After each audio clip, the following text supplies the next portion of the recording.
Hello friends, இன்றைக்கி நம்ம சேனலில் ஒரு முக்கியமான சோதிட தாள்களையும் ஒரு அதிரடியான ஆன்மீக தாள்களையும் இப்போ இந்த வீடியோவில் பார்க்க போகிறோம். பார்க்குறதுக்கு முன்னாடி என்ன பார்க்க போகிறோம் அப்படிங்கிறத இன்ட்ரோவில் வந்து ஷேர் பண்ணுறேன். என்ன பார்க்க போகிறோம் அப்படிங்கிறத இன்ட்ரோவில் வந்து தெரிஞ்சுக்குங்க. ஆகஸ்ட் மாதம் 27க்கு பிறகு பல அதிசயங்கள் வந்து ரிஷப ராசிக்காரங்களுக்கு நடந்தே தீரும். யார் தடுத்தாலும் நடக்காமல் இருக்காது, கண்டிப்பாக நடந்தே தீரும். அதற்கு காரணம் என்னென்னா, ஆவணி பௌர்ணமியில் நடக்கக்கூடிய அந்த கிரக மாற்றங்கள் தான். ஆக்சுவலி ஆகஸ்ட் 27 அன்னைக்கு ஆவணி பௌர்ணமியானது வருகிறது. அந்த பௌர்ணமி வரக்கூடிய அன்னைக்கு கிரகங்கள் அமைந்திருக்கக்கூடிய அடிப்படையில் ஒவ்வொருவருக்குமே மாற்றமானது ஏற்படும். அடுத்து பௌர்ணமிக்கு பிறகு இதெல்லாம் நடக்கும் என்பது குறிப்பிடப்படுது. அப்படி குறிப்பிடப்படக்கூடிய முக்கியமான ஜோதிட தாள்களை தான் இப்போ இந்த வீடியோவில் வந்து ஷேர் பண்ண போகிறேன் ரிஷபராசிக்கு. ஸோ ரிஷபராசிக்காரங்க, நீங்கள் வீடியோ ஓப்பன் பண்ணிங்கன்னா கண்டிப்பாக இந்த வீடியோவை ஃபுல்லாக பாருங்கள். அப்போ தான் உங்களுக்கு நான் என்ன சொல்ல வரேன் அப்படிங்கிறத தெளிவாக தெரிஞ்சு பயன்பெற முடியும்.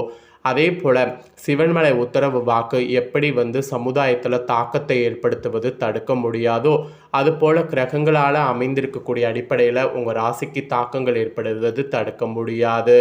ஸோ அதை தான் இந்த இடத்துல உங்களுக்கு எக்ஸ்பிளைன் பண்ண போகிறேன். நிறைய பேருக்கு இந்த கோவில் பற்றி தெரியாமல் இருக்கும், ஆல்ரெடி தெரிஞ்சவங்களும் இருப்பீங்க. இந்த கோவில் பற்றி தெரியாதவங்க முதல்ல இந்த கோவில் பற்றி தெரிஞ்சுக்குங்க. ஏன்னா இந்த கோவிலில் இருக்கக்கூடிய உத்தரவு பொருள் சமுதாயத்தில் தாக்கத்தை ஏற்படுத்தும். அதுபோல தான் கிரகங்கள் அமைந்திருக்கக்கூடிய அடிப்படையில் நம்ம வாழ்க்கையில் தாக்கங்கள் ஏற்படும். ஸோ சிவன்மலை உத்தரவில் எப்படி தாக்கங்கள் ஏற்படுவது உறுதியாகுதோ, அதுபோல் கிரகங்களால் தாக்கங்கள் ஏற்படுவது உறுதியாகும். அதனால் இந்த கோவில் பற்றி முதல்ல இந்த வீடியோவில் வந்து ஷேர் பண்ணுறேன். தெரியாதவங்க இந்த கோவிலை பற்றி முதல்ல தெரிஞ்சுக்குங்க. அதுக்கப்புறமேட்டு உங்களுக்கான பலன்களும், அதுக்கப்புறமேட்டு ஆன்மீக ரீதியாக என்ன பரிகாரம் செய்யணும் அப்படிங்கிறதையும் அதிரடியாக இந்த வீடியோவில் வந்து பார்க்கலாம். ஆக்சுவலி சிவன்மலை ஆண்டவர் உத்தரவு கோவில் ரொம்ப ஃபேமஸான ஒரு கோவில். திருப்பூர் மாவட்டம் காங்கேயத்துக்கு அருகே அமைந்திருக்கு இந்த கோவில். இந்த கோவிலுடைய மெயின் சிறப்பே ஆண்டவருடைய உத்தரவு பொருள் தான். ஆண்டவருடைய உத்தரவு பெட்டியில் சில பொருட்கள் வைத்து முருகன் சொன்னது பூஜை செய்யப்படும். அப்படி செய்யப்படக்கூடிய பொருட்கள் தமிழகத்தில் மாற்றத்துக்கு வந்து இருக்கும். அது பாசிட்டிவாகவும் இருக்கலாம், இல்லை நெகட்டிவாகவும் இருக்கலாம். ஆனால் மாற்றங்கிறது கண்டிப்பாக வந்து வரும்.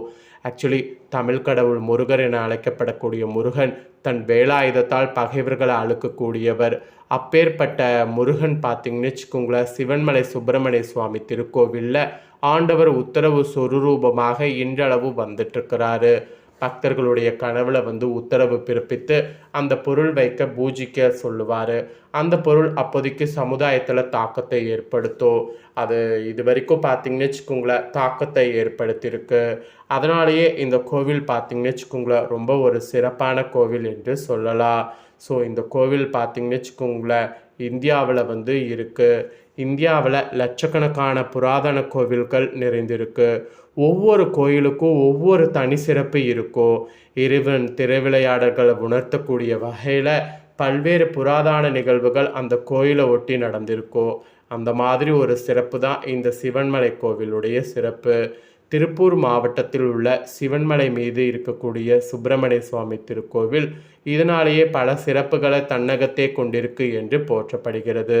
இந்த கோவில் உள்ள ஆண்டவர் அப்பகுதியை சுற்றியுள்ள பக்தர்களுடைய கனவுல தோன்றி ஆண்டவர் உத்தரவுப்பெட்டியில் ஒரு குறிப்பிட்ட பொருளை வைத்து பூஜிக்க வேண்டும் என உத்தரவிடுவார். பக்தர்கள் தங்களின் கனவில் வந்த பொருளை குறித்து கோவில் அர்ச்சகரிடம் கூற அவர்கள் பூ போட்டு பார்த்து வெள்ளைப்பூ வந்தால் அந்த பொருள் ஆண்டவன் பெட்டியில் வைக்கப்படும். அந்த பொருள் எப்படி இருக்குதோ அதை பொறுத்து அப்போது காலத்தில் சில நிகழ்வுகள் வந்து நடக்குங்கிறது நம்பிக்கையாக சொல்லப்படுது. அந்த வகையில் இதுவரைக்கும் ஆண்டவர் உத்தரவு பெட்டியில் எத்தனையோ பொருட்கள் வைத்து பூஜை செய்யப்பட்டிருக்கு.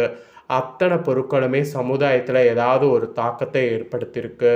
மஞ்சள், காசு, இளநீர், வேலு இந்த மாதிரி எத்தனையோ பொருட்கள் வைக்கப்பட்டு பூஜை செய்யப்பட்டிருக்கு. அத்தனை பொருளும் சமுதாயத்தில் ஏதாவது ஒரு வகையில் தாக்கத்தை ஏற்படுத்தியிருக்கு. தாக்கத்தை ஏற்படுத்தாமலாம் இல்லை. இதுதான் சிவன்மலை ஆண்டவர் உத்தரவு பெட்டியுடைய சிறப்பு. இந்த உத்தரவு பெட்டியில் எப்படி உத்தரவு பொருள் சமுதாயத்தில் தாக்கத்தை ஏற்படுத்துவது தடுக்க முடியாதோ, அதுபோல் கிரகங்கள் அமைந்திருக்கக்கூடிய அடிப்படையில் தாக்கங்கள் ஏற்படுவது தடுக்க முடியாது. ஸோ கிரகங்களால் என்ன தாக்கங்கள் ஏற்படும் அப்படிங்கிறத தான் இப்போ நான் இந்த வீடியோவில் உங்களுக்கு எக்ஸ்பிளைன் பண்ண போகிறேன். ஸோ ஆகஸ்டில் கரெக்டாக 27 ஆவணி பௌர்ணமியில் கிரகங்கள் அமைந்திருக்கக்கூடிய அடிப்படையில் உங்கள் ராசியை சேர்ந்தவர்களுக்கு என்னெல்லாம் நடக்க போகுது அப்படிங்கிறத ஷேர் பண்ண போகிறேன். என்னெல்லாம் நடக்கும் அப்படிங்கிறத தெளிவாக இந்த வீடியோவில் வந்து தெரிஞ்சுக்குங்க. தெரிஞ்சு அதற்கேற்ப நடந்து பயன் பெறுங்க. ஸோ ரிஷப ராசிக்காரங்களை பொறுத்த வரைக்கும் நீங்கள் எதிர்பார்க்காத அளவுக்கு நிதிநிலை மேம்படும். நிதிநிலை இதுக்கு முன்னாடி மேம்படாமல் இருந்ததுன்னா இனி அந்த மாதிரி இருக்காது. நிதிநிலை இனி பார்த்தீங்கன்னு வச்சுக்கோங்களேன் பயங்கரமாக வந்து மேம்படும். ஸோ நீங்கள் சுமந்து கொண்டிருக்கக்கூடிய உணர்வு பூர்வமான சுமைகளை குறைப்பதற்கான வாய்ப்பை இந்த பௌர்ணமி வழங்கும். ஸோ அந்த உணர்வு பூர்வமான சுமைகளால் நிறைய கடுப்பாகி வாழ்க்கையே ரொம்ப கஷ்டப்பட்டுட்டு இருந்திருப்பீங்க. அந்த மாதிரி கஷ்டப்பட்ட உங்கள் நிலைமை எல்லாமே மாறி இனி உங்களுடைய சுமைகள் குறைவதற்கு வாய்ப்புகள் வரப்போகுது. ஸோ வாய்ப்புகள் வரும்போது அந்த வாய்ப்புகளை பயன்படுத்தி குறைத்துக்குங்க. அப்புறம் உங்களுக்கு வரக்கூடிய புதிய பொறுப்புகளை எதுவாக இருந்தாலும் நம்பிக்கையோடு ஏற்றுக்கொள்ளுங்க. அது சின்னதோ பெருசோ எதுவாக இருந்தாலும் உங்களுக்குன்னு வந்து ஒரு பொறுப்புகள் வரும்போது அந்த பொறுப்புகளை நல்லபடியாக முடிக்க முடியும், எனக்கு அந்த மாதிரி ஒரு கான்ஃபிடென்ட் இருக்குது அப்படிங்கிற நம்பிக்கையோடு ஏற்றுக்கொள்ளுங்க. அதுதான் உங்களுக்கு ரொம்ப ரொம்ப ரொம்ப ரொம்ப நல்லது. அதோடு வணிக உரிமையாளர்கள், பழைய வாடிக்கையாளர்கள், முதலீடுகள் அல்லது ஏற்கனவே உள்ள தொடர்புகள் தொடர்பான நல்ல செய்திகளெல்லாம் இப்போ இந்த பௌர்ணமியில் பெறலாம். அதனால் இந்த பௌர்ணமி நல்ல செய்திகளை பெறுவதற்கான பௌர்ணமி என்று சொன்னால் அதுவும் மிகையாகாத ஒரு உண்மை.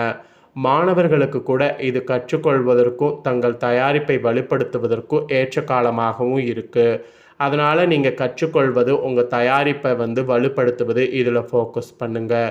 எந்த அளவுக்கு ஃபோக்கஸ் பண்ணுறீங்களோ அந்த அளவுக்கு உங்களுக்கு ஏற்றமாக இருக்கும். அதனால் ஃபோக்கஸ் பண்ண மறக்காதீங்க. அது மட்டும் இல்லாமல் முன்பை விட உங்கள் நிதிநிலை இப்போ மேம்படும். மேலும் கடந்த கால முதலீட்டிலிருந்து வருமானம் கிடைப்பதற்கான வாய்ப்பு இந்த பௌர்ணமிக்கு பிறகு அதிகம் இருக்குது. குடும்பத்தினரோடு செலவிடக்கூடிய நேரம் உங்களுக்கு மன அமைதியை தரும். அதனால் குடும்பத்தினரோடு நேரம் செலவிடுங்க. ஸோ குடும்பத்தினரோடு நேரம் செலவிட உங்களை அறியாமையே பார்த்தீங்கன்னு வச்சுக்கோங்களேன் மன அமைதி உங்களுக்கு கிடைக்கும். மன அமைதிக்காக நீங்கள் பண்ண வேண்டிய ஒரே விஷயம் பார்த்தீங்கன்னு வச்சுக்கோங்களேன் நீங்கள் குடும்பத்தோடு டைம் ஸ்பெண்ட் பண்ணுறது தான். ஸோ உங்களுடைய அப்பா அம்மா, உங்களுடைய சகோதர சகோதரி, இல்லை உங்கள் நண்பர்கள், இந்த மாதிரி யார்கிட்ட வேணாலும் உங்களோட மனசுக்குள்ளே இருக்கக்கூடிய விஷயங்களை ஷேர் பண்ணிக்கோங்க. அது மன அமைதியை மேலும் அதிகப்படுத்தும். ஸோ இதெல்லாம் தாங்க உங்களுக்கான பலன்கள் என்பது குறிப்பிடப்பட்டிருக்கு. மொத்தமாக சொல்லணுன்னா இந்த பௌர்ணமிக்கு பிறகு நிதிநிலை மேம்படுவது யாராலையும் தடுக்க முடியாது. பயங்கரமாக நிதிநலங்கிறது மேம்படும். ஸோ இந்த நிதிநலை மேம்படுவதை வைத்து நல்லா முன்னேறிக்குங்க. ஸோ இதெல்லாம் தாங்க உங்களுக்கான பலன்கள். இப்போ நெக்ஸ்ட்டு இந்த ஆவணி பௌர்ணமியில் எப்படி வழிபட்டால் கடன் நீங்கி அதிர்ஷ்டம் பெருகும் அப்படிங்கிற ஒரு பௌர்ணமி பரிகாரத்தை உங்களுக்கு சொல்ல போகிறேன். அதை வந்து இந்த வீடியோவில் வந்து தெரிஞ்சுக்குங்க. பௌர்ணமி நாள் அன்னைக்கு ஆதி பராசக்தியான 16 வடிவங்களில் மகா திரிபுர சுந்தரியாக அருள்பாலிப்பதாக ஒரு ஐதீகம். அதனால் பௌர்ணமி நாளில் நீங்கள் அம்பிகை வழிபட்டால் கிரக தோஷங்கள் விலகும். மெயினாக வெள்ளை, சூன்யம், ஏவல் போன்றவை நீக்கக்கூடியதாகவும் இருக்கும். கரெக்டாக பௌர்ணமி அன்னைக்கு பார்த்தீங்கன்னு வச்சுக்கோங்களேன் இந்த மாதிரியான வழிபாடுகள் வந்து செய்யணும். பௌர்ணமி அன்னைக்கு கலைகளில் தேர்ச்சியும் புத்தி கூர்மையும் தரக்கூடியதுங்கிறதுனால புதிய விஷயங்கள் கற்றுக்கிறதுக்கு இந்த நாளை நீங்கள் யூஸ் பண்ணிக்கலாம். அதே போல் கலைகளில் தேர்ச்சி புத்தி கூர்மையை மட்டும் இல்லாமல் கலைகளுக்கு உரிய ஒரு நாளாகவும் இந்த பௌர்ணமி கருதப்படுறதுனால அம்பிகைக்கு இந்த நாளில் விளக்கேற்றி நெய் கலந்த சாதத்தை நெய்வேத்தியமாக படைத்து வழிபாடு செய்வது மிகவும் சிறப்பு. தொல்லை கொடுக்கக்கூடிய கடன் பிரச்சனைகள்லாம் நீங்கள் இந்த மாதிரியான ஒரு விஷயத்தை செய்யுங்க. இந்த பௌர்ணமி அன்னைக்கு ஆவின ஆவிட்டம்ங்கிறதுனால மாலையில் விளக்கேற்றி வைத்து காயத்ரி மந்திரத்தை பாராயணம் செய்தால் வீட்டில் செல்வ வளம் பெருக்கும். அதோடு சந்திரன் உதயமாகும்போது சந்திர தரிசனமும் செய்யுங்க. இதெல்லாம் இந்த பௌர்ணமி அன்னைக்கு நீங்கள் செய்ய வேண்டிய விஷயங்கள். அதனால் மறக்காமல் செய்து பயன் பெறுங்க. ஸோ ரிஷப ராசிக்காரங்களுக்கு பௌர்ணமியுடைய சிறப்பு பரிகாரங்களையும் ஷேர் பண்ணிட்டேன். இதை நீங்கள் தெரிஞ்சிருப்பீங்க. இதற்கேற்ப நடந்து பயன் பெறுங்க. இதை நீங்கள் பார்த்தது போல் உங்கள் ஃப்ரெண்ட்ஸ் ஃபேமிலி இருக்கவங்களும் பார்த்து அவங்களும் பயன் பெறணும்னு நினச்சிங்கன்னா வீடியோ லைக் பண்ணி உங்கள் ஃப்ரெண்ட்ஸ் ஃபேமிலிக்கு ஷேர் பண்ணுங்கள். வீடியோவை உங்கள் ஃப்ரெண்ட்ஸ் ஃபேமிலி இருக்கிறவங்களும் ரிஷப ராசிக்காரங்களாக இருந்தாங்கன்னா பார்த்து பலன் பெறட்டும். இதே போல் புதிய தகவல்களை தெரிந்து கொள்ள மறக்காமல் நம்ம சேனலை சப்ஸ்கிரைப் பண்ணுங்கள். கூட பெல் பண்ண ப்ரெஸ் பண்ணுங்கள். ஃபஸ்ட் டைம் பார்க்குறவங்க அதை நீங்கள் பண்ணிட்டீங்கன்னா இனி நான் போகிற மற்ற அப்டேட்டான எல்லா வீடியோஸும் உடனுக்குடனே தெரிந்து கொள்ளலாம். ஸோ மறக்காமல் பண்ணுங்கள். சுவாரஸ்யமாக இதே போல் வேறொரு புதிய வீடியோவில் உங்களை சந்திக்கிறேன்.